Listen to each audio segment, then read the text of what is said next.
Hello दोस्तों, आशा करता हूँ स्टॉक मार्केट से काफ़ी पैसे कमा रहे होंगे। आज मैं एक नई स्टॉक के साथ आया हूँ आपके सामने। वो है बोरोसिल रिन्यूएबल एनर्जी। ये कंपनी सोलर ग्लास मैन्युफैक्चर करती है and first and only company in India जो कि इस वक्त ये ग्लास मैन्युफैक्चर करती है। प्लस साथ ही साथ इस कंपनी के पास काफ़ी ज़्यादा प्रोडक्ट एडवांटेज है, प्रोडक्ट कम्पिटिटिव एडवांटेज है इंडियन मार्केट के अंदर। ये बहुत अच्छी बात है और कंपनी की ग्रोथ काफ़ी अच्छी हुई है पिछले एक साल के अंदर। 100% ग्रोथ दिखा है सेल्स के अंदर एंड 1500% ग्रोथ दिखा है प्रॉफिट के अंदर पिछले एक साल के अंदर।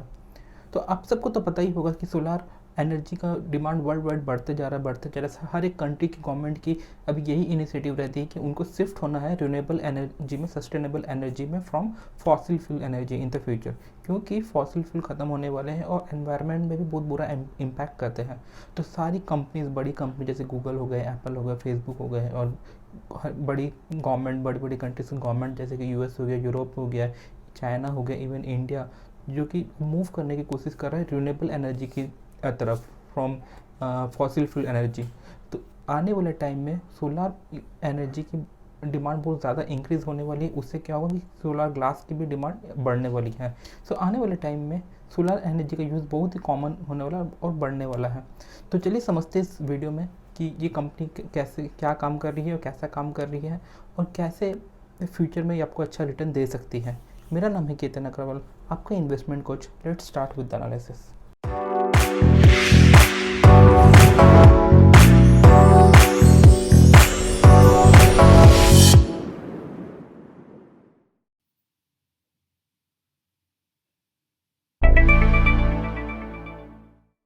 तो जैसा कि पहले मैंने आपको कहा, बोरोसिल रिन्यूएबल एनर्जी इंडिया के अंदर फर्स्ट कंपनी है एंड ओनली कंपनी है जो कि सोलर ग्लास इस वक्त मैन्युफैक्चर करती है। कंपनी ने ये एडवांटेज बहुत ही अर्ली स्टेज में देख लिया कि आने वाला टाइम में ये ग्लास का डिमांड बढ़ने वाला है इंडिया के अंदर, और अपने बिजनेस को डाइवर्सीफाई के लिए आपने देखा होगा बोरोसिल की नॉर्मल यूटेंसिल्स आती है ये जो ग्लास की, तो अपने बिजनेस को डाइवर्सीफाई किया सोलर एनर्जी के अंदर एंड फर्स्ट प्लेयर था मूव होने के लिए इसके अंदर, और गुजरात में अपना प्लांट सेटअप किया। पिछले 5 साल के अंदर पूरे वर्ल्ड के अंदर पीवी ग्लास का डिमांड एक्सपोनेंशियली इंक्रीज होता हुआ नज़र आ रहा है। तो अपना बढ़ता हुआ डिमांड को मीट करने के लिए बोरोसिल ने अपने न्यू प्लांट सेटअप किया जहाँ पे उनका प्रोडक्शन अभी डबल हो गया है। High performance solar glass manufacture करने का कैपेसिटी डबल कर लिया है, जो कि अभी 2.4 गीगावाट पर एनम है। कंपनी का काफ़ी अच्छा फोकस रहता है इनोवेशन में, और ये कंपनी दुनिया की पहली कंपनी है जो कि tempered 2 mm thick solar glass बना के दिखाई है। कंपनी ने रिसेंटली 2 नए प्रोडक्ट भी लॉन्च किए हैं। One is Salin, other one is Shakti. तो सैलिन बेसिकली क्या है, एक एंटी ग्लेयर ग्लास है जो कि एयरपोर्ट के पास उसको इंस्टॉल किया जाता है, और दूसरा है शक्ति। ये एक ऐसा ग्लास है जो कि मैट फिनिश होता है। मैट फिनिश होने से क्या होता है कि जो रिफ्लेक्शन होता है, लाइट रिफ्लेक्ट कम होता है, और क्या होता है उसमें कंज्यूम हो जाता है सोलर एनर्जी, ठीक है, तो इससे ज़्यादा एफिशिएंसी इंक्रीज होता है। कंपनी का एक्सपोर्ट मार्केट में भी अच्छा डिमांड बढ़ता हुआ नज़र आ रहा है। CAGR 33% से इंक्रीज़ हुआ है एक्सपोर्ट मार्केट के अंदर पिछले 3 साल के अंदर। मतलब इनका जो एक्सपोर्ट बिजनेस है वो 33% से ग्रो हो रहा है पिछले 3 साल में। तो कंपनी का और भी प्लान है अपना एक्सपोर्ट को इंक्रीज़ करने के लिए, जहाँ पर वो अपने बिजनेस को और ज़्यादा एक्सपेंड करने वाली है यूरोप एंड अमेरिका के अंदर। तो इस कंपनी के पास बहुत सारे प्रोडक्ट कम्पिटिटिव एडवांटेज है। लाइक प्रोडक्ट कम्पिटिटिव एडवांटेज मतलब कोई भी कंपनी का दूसरे कंपनी के मुकाबले कुछ ना कुछ कम्पिटिटिव एडवांटेज होता है। वो चाहे डिज़ाइन को लेके हो, या तो प्राइस को लेके हो, या तो टेक्नोलॉजी को लेके हो, इनोवेशन को लेके हो, या तो फिर प्रोडक्ट लाइक टोटल प्रोडक्ट को लेके हो। वैसे इस कंपनी का प्रोडक्ट को लेके काफ़ी ज़्यादा कम्पिटिटिव एडवांटेज है compare to other players in the market. जैसे कि बोरोसिल ने जो ग्लास मैन्युफैक्चर करती है वो 7.5% मोर इलेक्ट्रिसिटी प्रोड्यूस करता है कंपेयर टू लीडिंग प्लेयर्स जो है यूरोपियन मार्केट के अंदर। वो जो मैन्युफैक्चर करते हैं उनके कंपैरिजन में बोरोसिल की जो ग्लास है वो 7.5% मोर इलेक्ट्रिसिटी प्रोड्यूस करके देती है।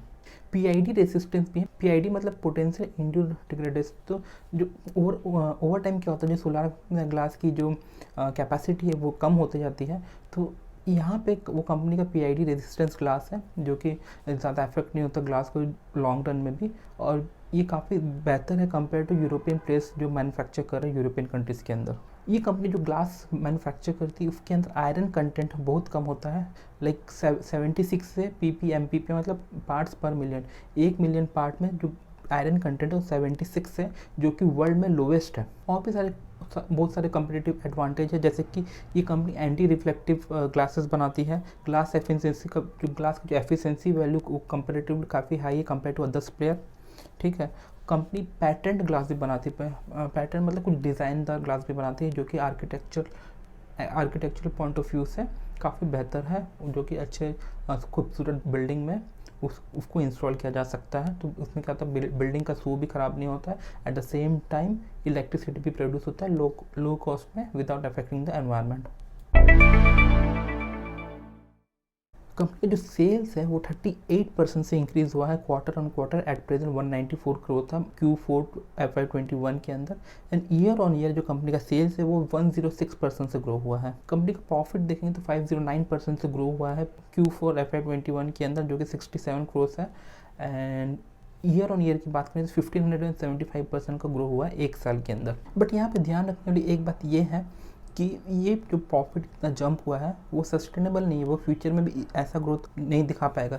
इस पर्टिकुलर क्वार्टर में इतना ज़्यादा ग्रोथ सिर्फ और सिर्फ इसलिए हुआ था क्योंकि लास्ट क्वार्टर में सोलर ग्लासेस के प्राइसेस थोड़े इंक्रीज़ हो गए थे, उस वजह से कंपनी का प्रॉफिट मार्जिन बढ़ गया, तो उस वजह से कंपनी का जो एक्स्ट्रा प्रॉफिट जो दिख रहा है वो देखने को मिल रहा है।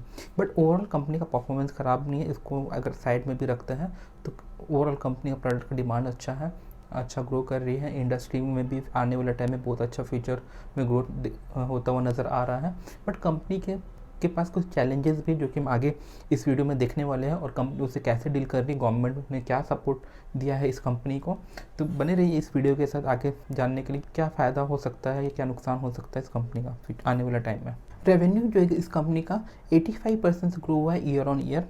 अगर कंपनी के सेल्स लेंगे लास्ट 5 ईयर में, एवरेज 5 ईयर्स की लेंगे तो 13% से ग्रो हो रहा है सेल्स, ठीक है। और प्रॉफिट जो है यहाँ पे थोड़ा सा नुकसान देखने को मिला है, लाइक ओवरऑल तो पिछले साल के कंपेरिजन में कंपनी का अच्छा प्रॉफिट हुआ है, बट ओवरऑल 5 ईयर्स में कंपेयर करें तो कंपनी का बढ़ता हुआ प्रॉफिट नज़र नहीं आ रहा। कंपनी इससे पहले भी ज़्यादा प्रॉफिट कमाई थी, फिर डाउन हो गया था, अब वापस प्रॉफिट कमाई है।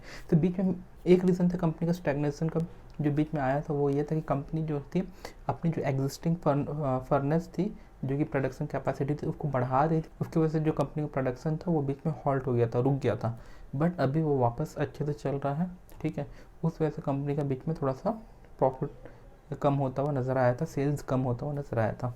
कंपनी का जो कैश फ्लो फ्रॉम ऑपरेशन है वो भी काफ़ी ज़्यादा इंप्रूव हो गया, 500% से ग्रो हो गया, जो कि काफ़ी अच्छी बात है। तो यहाँ पे क्वार्टर सेल्स देखते हैं, जैसे कि मैंने पहले भी कहा था 38.5% से जो है सेल्स ग्रो हुआ है पिछले क्वार्टर कंपेरिजन में। प्रॉफिट जो ग्रो है 106% से ग्रो हुआ है पिछले क्वार्टर के कंपैरिजन में। तो यहाँ पे नंबर्स अगर आप देखेंगे तो सेल्स के अंदर मार्च 20 में देखेंगे तो 94 करोड़ का सेल्स है, जो कि अभी मार्च 2021 में 194 करोड़ का सेल्स है, 100 करोड़ का सेल्स इंक्रीज़ हुआ है। प्रॉफिट की अगर देखेंगे तो 4 करोड़ का प्रॉफिट था मार्च 2020 में, जो कि अभी 67 करोड़ का प्रॉफिट है मार्च 2021 में। सेल्स अगर आप देखेंगे यहाँ पे कंपनी का, तो सेल्स तो अच्छा ग्रोथ देखने को मिला है रिसेंट ईयर में, लाइक मोस्ट रिसेंट ईयर जो कि FY21 था, वहाँ पे काफ़ी अच्छा ग्रोथ देखने को मिला है सेल्स में 500 करोड़ का। कंपेयर टू देखेंगे तो काफ़ी फ्लैट था पिछले 4 साल में जो कंपनी का सेल्स था, ज़्यादा ग्रोथ नहीं हुआ था, 200 करोड़ के लेवल पे चल रहा था। एंड प्रॉफिट अगर देखेंगे तो कंपनी का प्रॉफिट के अंदर अच्छे ग्रोथ अगर पिछले 4 साल के अंदर कंपेयर करेंगे तो। और यहाँ पे 2018-19 में आप देख सकते हैं जो कि प्रॉफिट 46 करोड़ का है सिर्फ। उसका मेन रीज़न वो है कि कंपनी का जो था प्रोडक्शन उस टाइम पे रुक गया था, क्योंकि कंपनी अपनी प्रोडक्शन कैपेसिटी फ्यूचर के लिए एक्सपेंड कर रही थी, उस वजह से कंपनी का थोड़ा सेल्स इफेक्ट हुआ था इस पर्टिकुलर ईयर में। प्रेजेंट कंपनी के पास 2 फर्नेस है, पहला है जो 210 मेट्रिक टन पर डे का, दूसरा है 240 मेट्रिक टन पर डे का कैपेसिटी है। एंड नया एक और फर्नेस जो कंपनी वर्क इन प्रोग्रेस है वो 500 कैपेसिटी का है, वो अभी अंडर कंस्ट्रक्शन है, आने वाले टाइम में वो भी रेडी हो जाएगा। कंपनी का PE रेशियो एट प्रेजेंट है 65 है, 65 टाइम्स वो ट्रेड हो रहा है EPS के कंपेरिजन में, जबकि इंडस्ट्री एवरेज है 57। तो यहाँ पे कंपनी की वैल्यूएशन थोड़ी ज़्यादा हाई है प्रेजेंट पॉइंट ऑफ टाइम में, बट हमें ये भी समझना पड़ेगा कि ये कंपनी जो है मार्केट लीडर है अपने एरिया में, मार्केट लीडर है यहाँ पे। तो उस वजह से भी कंपनी थोड़ा हाई पी में ट्रेड हो रही है। कंपनी का जो प्राइस इंक्रीज़ हुआ बहुत शॉर्ट टर्म में बहुत ज़्यादा इंक्रीज़ हो गया, लेकिन लास्ट अप्रैल में आप कंपेयर करेंगे, अप्रैल 2020 में कंपेयर करें तो कंपनी का प्राइस 30-40 रुपीज़ था, अभी ऑलमोस्ट 300 रुपीज़ है, 10 टाइम्स इंक्रीज़ हो चुका है पिछले कम से कम 15-15 मंथ्स के अंदर अंदर। तो यहाँ पे बहुत ज़्यादा इस वजह से पी बहुत ज़्यादा ऊपर चला गया है। बट अगर आप लॉन्ग टर्म के लिए इस स्टॉक को खरीदना चाहते हैं, आपको ये पसंद आती है, आपको लगता है इसमें प्रॉफिट आप कमा सकते हो, तो थोड़ा सा नीचे गिरते ही आप ले सकते हैं, इसको होल्ड कर सकते हैं लंबे समय के लिए, 10 साल 15 साल इस टाइप के लिए आप होल्ड कर सकते हैं। ठीक है, तो यहाँ पे आपको 10 रुपये 20 रुपये में ख्याल से इतना ज़्यादा फ़र्क नहीं पड़ता अगर आप लंबे समय के लिए होल्ड करने वाले हैं। अगर आपको शॉर्ट टर्म ट्रेड करना एक 1 वीक के लिए, तो हाँ आपको 10 रुपये 20 रुपये से बहुत ज़्यादा फ़र्क पड़ता है। कंपनी की जो मार्जिन है वो इम्प्रूव होता हुआ नज़र आ रहा है। जो ग्रॉस प्रॉफिट मार्जिन है जो कि 40% का है at present, net profit margin 31.98% का, रिटर्न ऑन कैपिटल एम्प्लॉयड बहुत अच्छी है 23% में। ये सब नंबर हाईएस्ट एवर है कंपनी के लिए, ठीक है।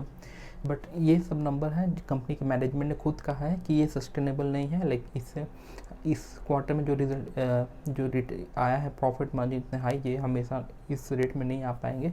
मेन रीज़न यहाँ पे हाई प्रॉफिट का ये था कि कंपनी जो लास्ट क्वार्टर में जो सोलार ग्लास का प्राइसेस है वो इंक्रीज़ हो गया था ग्लोबल मार्केट में, इस वजह से कंपनी का अच्छा प्रॉफिट हुआ है। बट थोड़े से लंबे समय में वापस प्राइसेस थोड़े डाउन आएंगे, तब कंपनी का भी प्रॉफिट मार्जिन थोड़ा सा कम हो जाएगा। तो यहाँ पे आप देख सकते हैं ये ग्राफ में कैसे कंपनी की जो नेट प्रॉफिट मार्जिन वो बढ़ती हुई नज़र आ रही है। आप देख सकते हैं पिछले 5 साल के अंदर लाइक 11% था, ठीक है, 15% गया, 5% भी डाउन भी गया, माइनस में भी गया, नेगेटिव हुआ।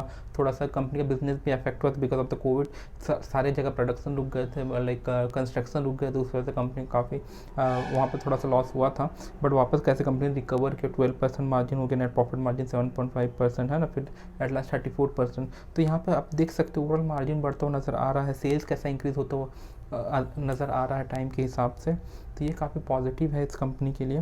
प्राइस को भी आप देख सकते हैं, प्राइस को आप कैसे इस कंपनी का प्राइस बढ़ता हुआ नज़र आ रहा है पिछले कुछ टाइम में, ठीक है। अगर आप रिसेंटली देखेंगे तो अप्रैल में like up to like March April में देखेंगे तो 40-50 रुपीज़ में, 30 रुपीज़ में, इस रेंज में ट्रेड हो रहा था। अभी ये ऑलमोस्ट लाइक 260-300 भी टच किया था बीच में ऑलमोस्ट, ठीक है। तो आप देख सकते हैं कैसे कंपनी अच्छा परफॉर्म कर रहा है इस मार्केट के अंदर। तो कुछ चैलेंजेस की बात करते हैं, ठीक है। ये कंपनी का मेन चैलेंज क्या है? कंपनी का मेन चैलेंज क्या है अपने मार्केट के अंदर? हर कंपनी के लिए कुछ ना कुछ चैलेंज तो ज़रूर होता है अपने बिजनेस एरिया में, अपने इंडस्ट्री के अंदर, ठीक है। तो ये कंपनी जो है हमेशा से टफ कंपटीशन फेस किया है चाइनीज़ कंपनी से, ठीक है। चाइनीज़ कंपनी क्या करते हैं, बहुत बल्क में मैन्युफैक्चर करते हैं और अपना सारा का सारा प्रोडक्ट ला के इंडिया के अंदर डंप कर देते हैं चीप प्राइस में। उस वजह से इस कंपनी को काफ़ी इफेक्ट हुआ पास्ट में, ठीक है। बट गवर्नमेंट ने 2017 में एंटी डंपिंग रूल लेके आया था, जहाँ पे चाइना से इंपोर्ट नहीं हो सकता। बट चाइनीज़ कंपनी ने भी क्या किया, ओवर स्मार्ट बन के अपना प्रोडक्शन को शिफ्ट कर दिया मलेशिया से वापस इंडिया के अंदर भेजने लगे, ठीक है। तो अगेन गवर्नमेंट ने भी कुछ वापस वहाँ पे भी बैन लगाया, फिर हम आगे देखेंगे इस वीडियो में। तो 2017 से एंटी डंपिंग ड्यूटी लगी हुई है चाइनीज़ सोलर गुड्स में। तो जैसे कि मैंने कहा था कि चाइनीज़ मैन्युफैक्चरर अपना बिजनेस को शिफ्ट कर मलेशिया से, फिर वहाँ से मलेशिया से इंडिया भेजने लगे। 2021 में मार्च 2021 में गवर्नमेंट ने फिर से काउंटर वेलिंग ड्यूटी लगाया, इंपोर्ट ड्यूटी लगाया मलेशिया के इंपोर्ट से। मलेशिया के इंपोर्ट में भी जो भी गुड्स मलेशिया से आ रहा है सोलार से रिलेटेड, उसमें भी इंपोर्ट ड्यूटी बढ़ा दिया गया, ठीक है, उस वजह से, ताकि डोमेस्टिक मार्केट को इंडिया डेवलप कर सके।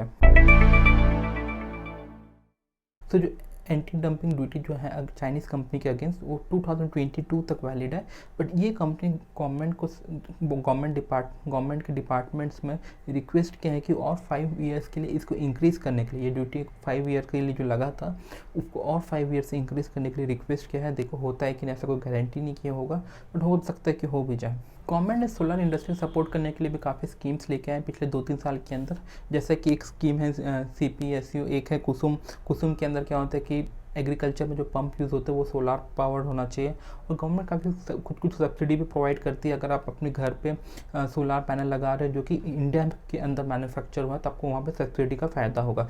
इस तरीके से गवर्नमेंट डोमेस्टिक मैन्युफैक्चर का हेल्प कर रही है, उसे प्रमोट कर रही है, और at the same time Chinese company का एंटी डंपिंग ड्यूटी लगा के वहाँ पे उनको बैन करने की कोशिश कर रही है। तो गवर्नमेंट में custom duty 40% on solar module पे लगाया है, और फिर 25% लगा सोलर सेल्स में, जो कि इफेक्टिव होगा अप्रैल 2022 से।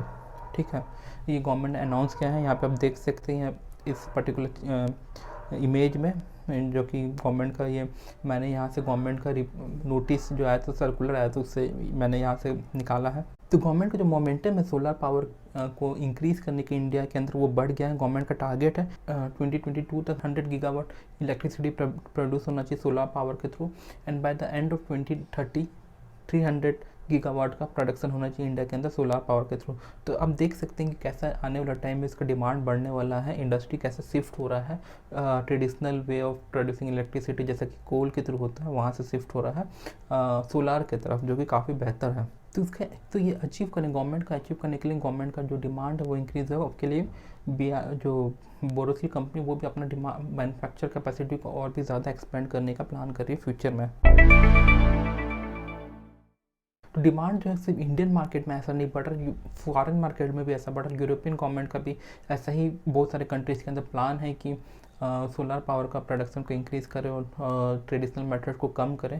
तो उस वजह से सिर्फ इंडिया में डिमांड नहीं, फॉरेन कंपनी से भी सोलर पावर की डिमांड इंक्रीज़ होता जा रही है, जहाँ पे कि सोलर ग्लासेस का भी डिमांड बढ़ेगा। तो कंपनी ने ये सबको नज़र पर रखते अपने फोरकास्ट किया कि कैसे डिमांड बढ़ने वाला है, और अपना कैपेसिटी इंक्रीज़ करने का प्लान किया है, और 1000 मैट्रिक टन कैपेसिटीज़ है पर डे का। तो आज की इस वीडियो में हमने देखा कि कैसे कंपनी के पास प्रोडक्ट कम्पिटिटिव एडवांटेज है, कैसे यूनिक प्लेयर है मार्केटिंग के अंदर, जो कि सिर्फ ये कंपनी मैन्युफैक्चर करती है।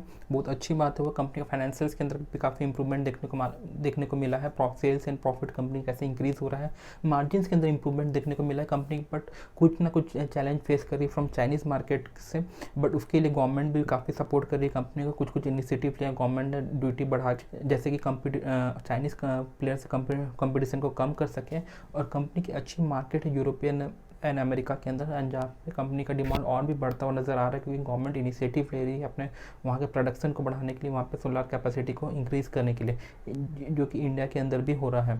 तो आने वाले टाइम में मेरे को लगता है इस कंपनी का डिमांड बहुत बढ़ने वाला है, इनके प्रोडक्ट्स का डिमांड बढ़ने वाला है, उस वजह से कंपनी का शेयर प्राइस में अच्छा बढ़ोतरी होता हुआ नज़र आएगा आने वाले टाइम में। अगर उसके अगेंस्ट कुछ होता है तो चाइनीज़ प्लेयर्स को अगर इंडिया के अंदर अलाउ कर दिया जाए, तो बहुत सारे वो लो क्वालिटी के प्रोडक्ट से इंडियन मार्केट को उभर देंगे। तो उस समय थोड़ी सी कंपनी के लिए चैलेंजिंग हो सकती है कि कैसे ये कंपनी उस कंपनी से फाइट कर सके, कम्पीट कर सके। तो वो देखने वाली बात है कि वो ही एक मेजर थ्रेट है इस कंपनी के लिए, जो मुझे लगता है, और कोई मेजर थ्रेट नज़र नहीं आ रहा है।